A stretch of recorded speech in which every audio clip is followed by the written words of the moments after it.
Hi, I'm John Hornick. Welcome to Chef's Apprentice, learning to cook like a pro, one small plate at a time. This is my bonus lesson on cooking knives and knife skills. I'll be talking today mostly about the knives that will be used in this course. There are a lot of other chef's knives and cooking knives out there in the world, but we'll mostly be talking about the ones that we'll use in this course. Now, I've laid out before me all the knives we're going to talk about today. First, we have the chef's knife, also sometimes called a French knife. What distinguishes this knife is that it is curved, which allows you to chop with it very effectively. I use it by holding my hand down over the end here and lifting up on the handle to chop. I'll do some sample cuts in a little while. This is the size knife, chef's knife that I use, and I think that a knife this large is really necessary so that you can chop things efficiently. This is also a same type of knife, a chef's knife. You can see it's a little bit smaller. I wouldn't recommend using a chef's knife any smaller than this. Now, you might not be comfortable with a knife this big, but remember, this is a course. My course is learning to cook like a pro. So we're going to use pro tools, and after you've worked with this knife for a while, you'll be very comfortable with it. Secondly, we have a slicing knife, sometimes also called a utility knife.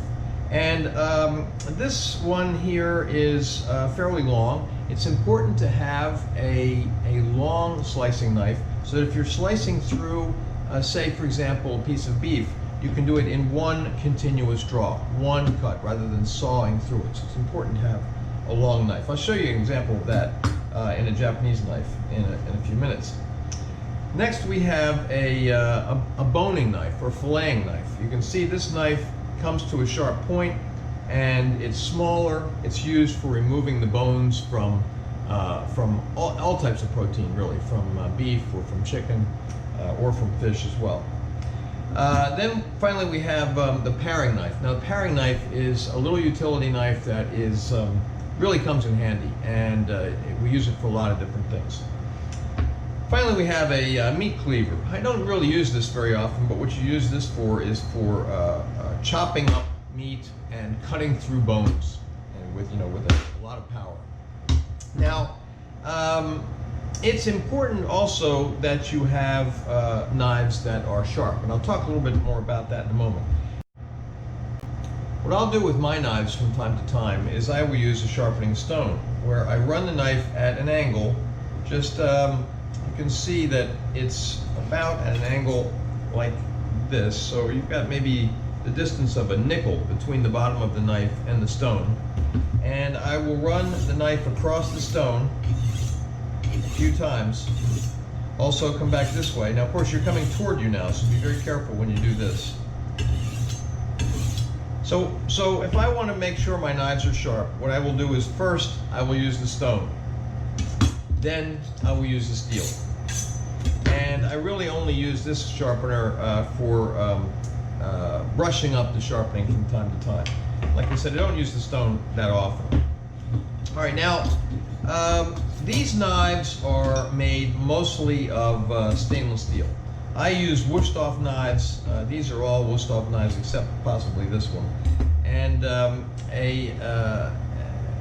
they're made mostly of stainless steel, and they have to be at least 16% chromium. Now, there are also knives out there that are high carbon steel. This is a high carbon steel knife that was made in Japan. It was given to me by a Japanese friend who lives in Japan. And high carbon steel knives can be scary sharp. They can be much sharper than stainless steel knives. And they actually hold that sharpness longer than the stainless steel knives will hold their sharpness. I think I said in one of the lessons that high carbon steel knives were banned in the United States. I've had that belief for a long time. I recently went back and I did a little research, and I couldn't find any support for that. Asked some friends, and concluded that high carbon steel knives are not banned in the United States. You can buy these knives, you can use them, certainly use them at home, but you won't find them in restaurant kitchens very often, because if the health department sees a high carbon steel knife in a kitchen, they will tell you that you shouldn't use them. The reason for that is that these knives will rust, or I should say corrode, and possibly having microscopic pits on the side of the knife. And whenever you have a food contact surface, that's any contact or any surface of a utensil like this that will come in contact with food, the FDA looks at whether it could harbor bacteria. And of course, we don't want that. And so, because there's a belief, I don't know if there's any scientific basis for it, but there's a belief that the pitting on a carbon steel knife could harbor bacteria, the health department frowns on these being used in restaurant kitchens. You may still find them anyway, but there's also another reason why you might not find them. These tend to cost more money than the stainless steel knives. And in restaurant kitchens, you often find stainless steel knives with plastic handles. They're cheaper, they're more of a commodity, and things have a way of disappearing sometimes in restaurant kitchens, so some chefs don't want to bring their good knives into a kitchen, and so you'll find more of a utility type of a stainless steel knife in a restaurant kitchen, and they'll keep their high carbon steel knives, the really nice knives, they'll keep them at home. One other type of knife that I wanted to show you in this segment of the lesson is this Japanese knife. This knife was also made in Japan. This knife is a high carbon steel knife. And you know, this idea that you're not supposed to have high carbon steel knives in restaurants because they may harbor bacteria, well, you know, Japan, they don't like any kind of germs or bacteria. And I've been there many times, and all of the restaurants and all of the sushi restaurants use high carbon steel knives. So it's probably a fear, an irrational fear that we have here in the United States. Somebody was just calling me. So anyway, the thing I wanted to show you about this knife is that it's made for sushi. And the reason it's specifically made for sushi is that it's only ground on one side. You can see that there's a bevel on this side of the knife, but there is no bevel on this side of the knife. It's flat. And the idea is that if you are cutting a piece of raw fish for sashimi or for sushi, you can start, let's say my finger is the fish, you can start at one end of the fish and do one draw through the fish to get a nice clean slice with no sawing of the fish. And also, because it's not ground on this side, you get a nice flat surface to the fish, a nice flat, clean, square cut to the board. All right, so that is all I'm going to say about the actual knives. If you're interested in that topic of whether knives should be stainless steel or high carbon steel, there's a great article out there by a guy named Jay Fisher called Food Safety in Kitchen Knives and Chef's Knives. You can find it on the internet. So what I'm going to do now is I'm going to break, and I'm going to come back and I'm going to show you a few cuts with these cooking knives. Okay, here we are at the board. I'm going to show you some cuts or knife skills. First thing I wanted to say something about is safety. It's important for safety that you have a sharp knife. If you don't have now you might think it's exactly the opposite. Sharper knife, maybe the more dangerous it is. And maybe the knife is more dangerous the sharper it is. But if you have a dull knife, it's much easier for the knife to slip off of the food that you're trying to cut. For example, an onion, it might slip off and it might cut you. So have your knives sharp, not dull. The other thing is I'm going to show you how to hold a knife so that you minimize the risk of cutting yourself. I'm going to show you with this piece of garlic. This is a great thing to use for an example because it's small and your finger's going to be close to the knife while you're cutting it. So to slice a piece of garlic, what you do first is you have a root end here. We're going to slice off the root end, discard that, and then find for garlic at least, you want to find a relatively flat side. Now you can also cut it in half and so you have a real flat side, but I usually don't do that. I usually just find a side that's relatively flat, and then you want to curl your fingers under like this and put your thumb behind your index finger, not out in front of it, not out to the side of it. Make sure your thumb is behind your index finger and keep your fingers a little bit curled. So what's going to happen is your knife is going to slide along your fingers, and the point of the knife isn't anywhere near your fingertips. And so what you do is you hold your food down, whatever it happens to be. This happens to be something small, and that's where you have the most risk. And you want to slice as thinly as you want. I like to slice garlic thinly. keep your thumb behind your index finger and move your fingers back. Move your fingers back along the garlic as you're cutting. And you can see the knife just rides along the front of your fingers, and it minimizes the risk that you will cut yourself. Okay, so that's one thing. That's another thing about safety. Make sure your fingers are curled under, thumb behind the index finger. All right.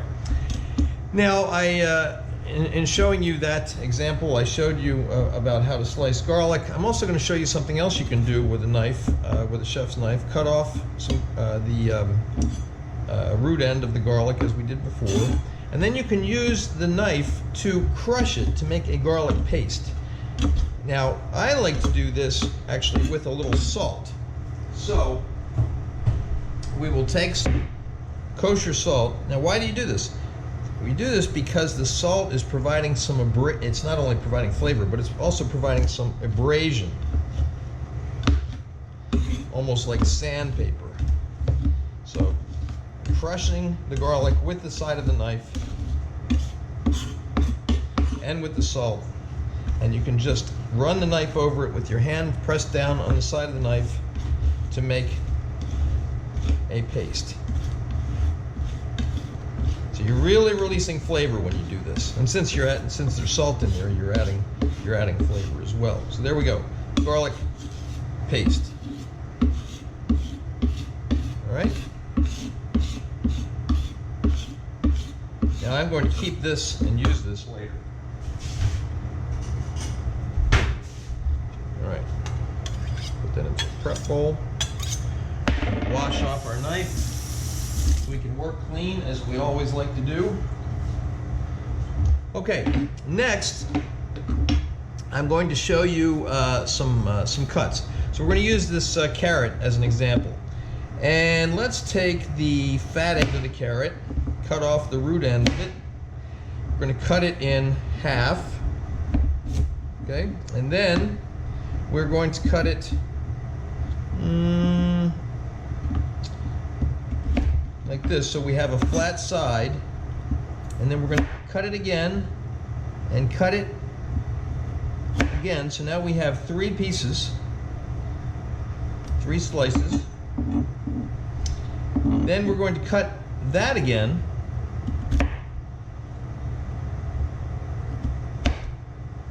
and now what we have is a julienne. See, these are basically like matchsticks, okay? Matchsticks. If they are, a julienne is the French term, and it's the French term for an 1/8-inch square matchstick. If you make them thicker, if you make them about 1/4 of an inch, they're called bâtonnets. But we don't really need to call them by the French name, because this is not a French cooking course per se, although I do use a lot of French technique. We will just call them matchsticks. Now, once you have a matchstick, then you can make a dice. And if you make a dice that is 1/8 of an inch, roughly 1/8 of an inch square pieces, that, in French at least, is called a brunoise, 1/8 inch square. If you make them 1/4 of an inch, it's called a medium dice. I'm sorry, small dice. If you make them 3/8 of an inch, that's a medium dice, and if you make them about 1/2 inch square, then that's a large dice. Okay, so I've shown you the julienne, talked about the bâtonnet, and also the brunoise. Now let's talk a little bit more about slicing. And the carrot is a great example to do this with. If you want pieces, you can either cut off a piece like this, and you can call it a carrot piece. I call that a half moon because it's half moon shaped. If we take the entire round carrot and we cut off, make a nice clean cut, and we cut off a piece of that, I call that a coin. So if I call for an 1/8 inch coin in a recipe, that's an 1/8 of an inch thick, and it's coin shaped from the carrot. Okay. Now this is a really cool cut, and well, before I show that, I want to say something about cutting on the bias. Cutting on the bias also is a good thing to do because it makes things more attractive. So, right now we have square cuts. If we cut it like this, and we have a piece that looks like this, that is actually a bit more attractive. It's especially true if you cut something like a scallion. We have a scallion here, cut off the root end, and you can cut pieces that are like this, so that they're like little tiny coins, or if you cut them at an angle on the bias, you have something that is more attractive. Okay. Cutting on the bias makes for something, it doesn't have any effect on taste, but it does have an effect on aesthetics, on the look of the ingredient. Okay. Now this is a cut we'll often use in Asian preparations, cutting on the bias. Okay.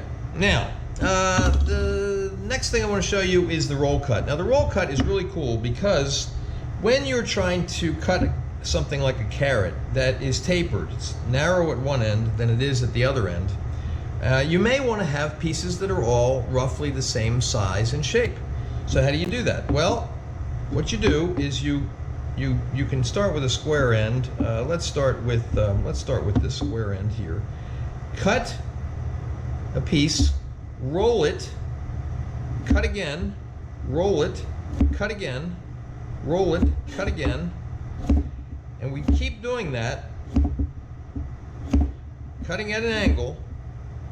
And as you can see, although the carrot is getting broader and broader as we go up, we're getting pieces that are roughly the same size.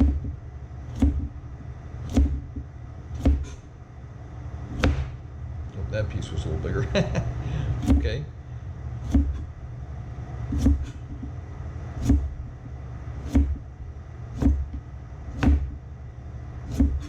All right.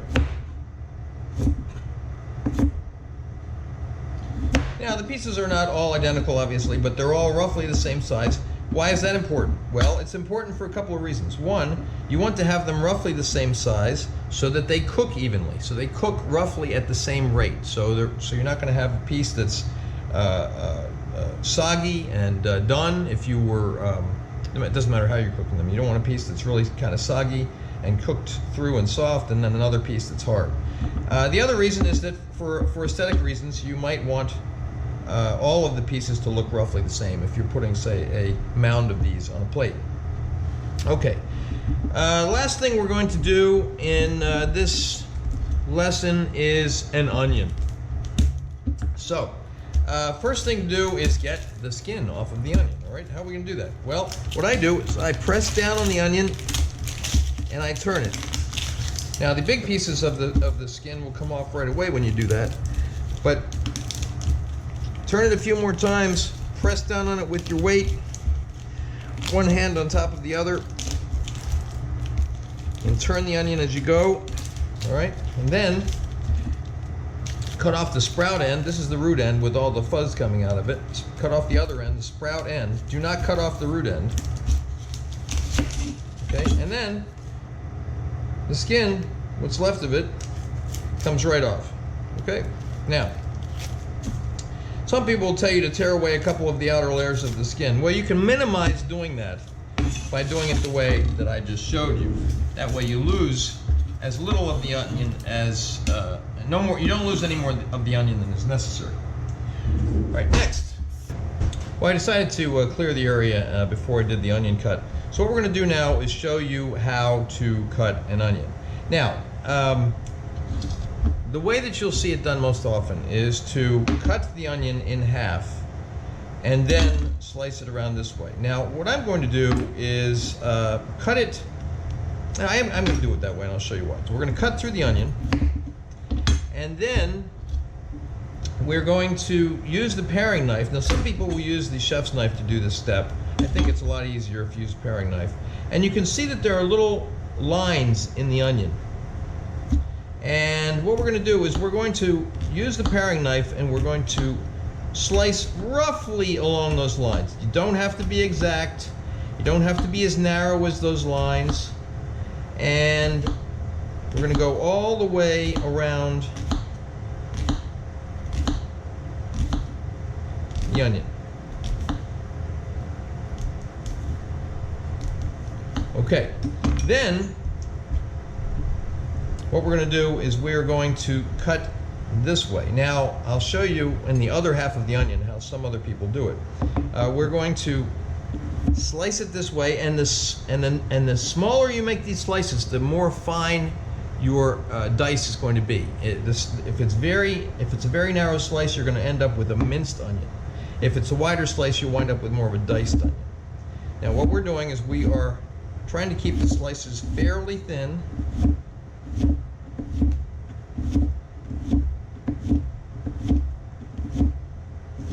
And then when we get down to the end, we're going to do this.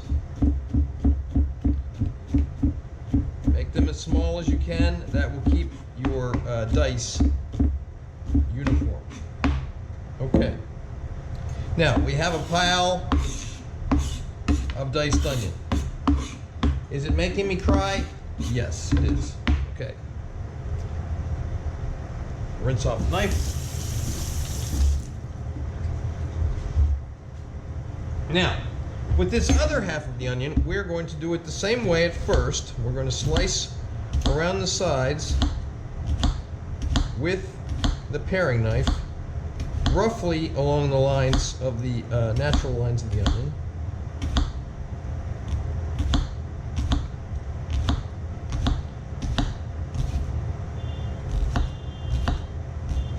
Okay. Then, what many people do is they'll now do a cut like this, into the side of the onion. They don't go as far back as the root. They stop about, about a quarter of an inch or so shy of that root. And they do 2 slices like this. Okay, then, and sometimes they do that slice before they do the rib slices that I showed you. Then they cut it like this.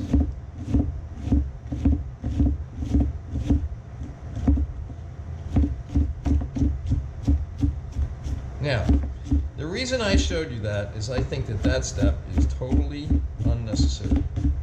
You end up with the same type of dice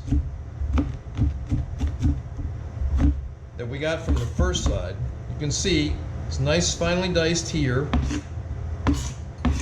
And if we look at the other side, it's also nice and finely diced. So those 2 horizontal cuts, sometimes people do 3. Totally unnecessary. Okay, so that is how to dice an onion. The last thing I want to do is chop some parsley for you. Just clean the knife again.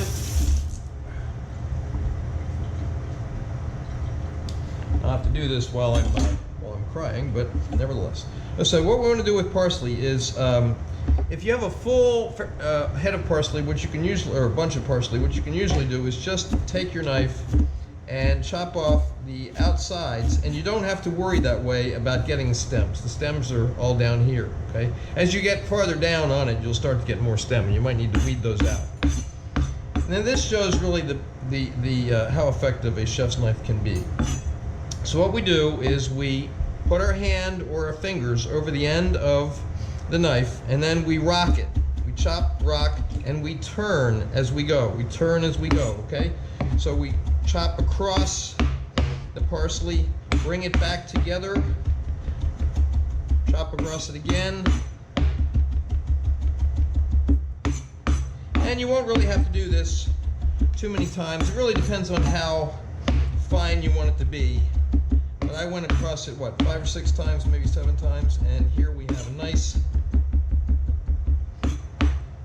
finely diced, or finely chopped parsley.